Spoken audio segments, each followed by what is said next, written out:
La recherche sénégalaise a mis au point plusieurs innovations de taille. Malheureusement, faute d'adoption, la plupart de ces dernières dorment dans des tiroirs. Pour y mettre un terme, l'USAID, à travers le projet Sustac DST, a décidé de mettre au point un outil d'aide à la décision pour l'adoption à grande échelle de nouvelles variétés à double usage de mil et de niébé au Sénégal.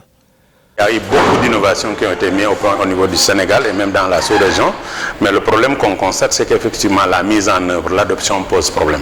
Et donc nous, on a essayé de voir est-ce qu'on peut mettre en place un outil qui aide les gens à décider par rapport à l'adoption ou non. Après 18 mois de mise en œuvre, l'équipe du projet, exécutée en partenariat entre le CERAS, le groupe Mathematica de Washington DC et le programme SEAL de Kansas State University, a procédé à la restitution de l'outil.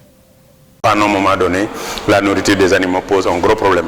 Et donc, en fait, vraiment, ces variétés à double usage, qui, je le rappelle, donc, produisent beaucoup de graines, mais aussi beaucoup de biomasse de qualité, sont vraiment attendues comme pouvant jouer un grand rôle dans la sécurité alimentaire et nutritionnelle des hommes et des animaux, mais aussi dans la durabilité des systèmes de production. Comme vous le voyez dans les différentes présentations, c'est vraiment un outil un peu complexe parce qu'il prend toutes les dimensions, aussi bien humaines, environnementales, sociales et toutes les autres considérations. Donc vraiment qui traite l'histoire de la durabilité des systèmes.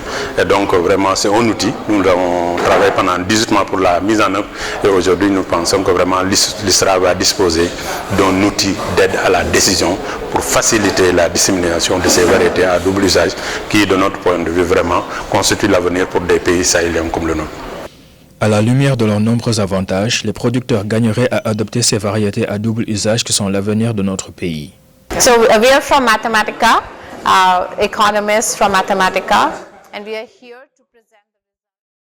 On est là de Mathematica aux États-Unis, à Washington DC, pour présenter le travail qu'on a fait avec l'ISRA, avec le SEALS et avec Applied Geosolutions, une autre entité aux États-Unis.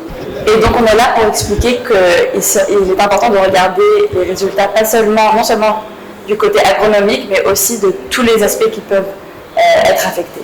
On a trouvé que les cultures à double usage, du niébé et du mil, sont non seulement utiles du point de vue agronomique, mais aussi du point de vue financier.